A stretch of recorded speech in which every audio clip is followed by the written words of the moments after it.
Hey guys, অনেক দিন পর একটা নতুন ব্লগ নিয়ে চলে এসেছি। তো আমরা বেরিয়ে পড়েছিলাম একটা নতুন ট্রিপটা শুরু করেছিলাম 31 মার্চ। ডেটটা শুনে বুঝতেই পারছো যে আমি ব্লগগুলো দিতে কতটা লেট করে ফেলেছি। তো মনে হচ্ছিল আর দেবই না ব্লগগুলো। কি জানি কি হয়েছিল, এত লেট হয়ে গেল কেন আমি নিজেও জানি না। তো ফাইনালি ব্লগগুলো আমি আপলোড করছি। ভাবলাম যে এগুলোই মেমোরি হিসেবে আমাদের কাছে থেকে যাবে। আর এত ভিডিও ক্লিপ সব কিছু ফোনে রাখাও যায় না। তো ভাবলাম ব্লগ করেই আপলোড করেই দিই। ভোরবেলা 5টা নাগাদ ট্রেনটা আমাদের কালকা পৌঁছানোর কথা ছিল। তো আমরা 4:30 থেকে উঠে বসে পড়েছিলাম। এই যে দুইজন এখনও ঘুমোচ্ছে। কিছুক্ষণের মধ্যেই আমরা পৌঁছে যাই স্টেশনে। তো নেমে দেখি এতটা ঠান্ডা ছিল না আমরা যতটা এক্সপেক্ট করেছিলাম।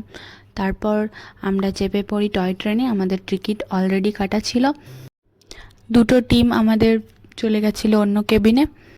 তো আমরা যে ট্রাভেলারদের সাথে গেছিলাম, এখানে ম্যাক্সিমাম তাদেরই লোকজনগুলো ছিল সবাই, মানে আমরা সবাই তাদের সাথে এসেছি।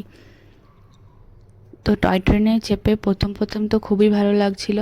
আর অনেকখানি রাস্তা, প্রায় 5-6 ঘন্টার বেশি লেগেছিল আমাদের পৌঁছাতে কালকা থেকে সিমলা। প্রথম দেখতে খুব ভালো লাগছিল। অনেকক্ষণ আমরা এনজয় করেছি। যখনই সুড়ঙ্গগুলো আসছিল আমরা খুব সবাই চিল্লাচ্ছিল ট্রেনের ভেতর থেকে। খুব মজা হচ্ছিল। কিন্তু আস্তে আস্তে ওই এনার্জিটা সবারই চলে গেছিলো। তারপর সবাই একটা করে ঘুম। ট্রেনটা একটু নিস্তব্ধ হয়েছিল। বাইরের দৃশ্যগুলো দেখতে দেখতেই যাচ্ছিলাম। ততক্ষণে দেখছি এই যে বাঁদরটা কেমন করে ঘুমোচ্ছে। আমি ভাবলাম যে একটা ভিডিও করে রাখি। ও টয় ট্রেনের ভেতরের পুরো জার্নিটাই প্রায় ঘুমিয়েই পার করে দিয়েছে। তো ফাইনালি আমরা টয় ট্রেন থেকে নেমে পড়ি। এখন আমরা যাচ্ছি আমাদের বাসের দিকে। বাস আমাদের জন্য অলরেডি অপেক্ষা করছে।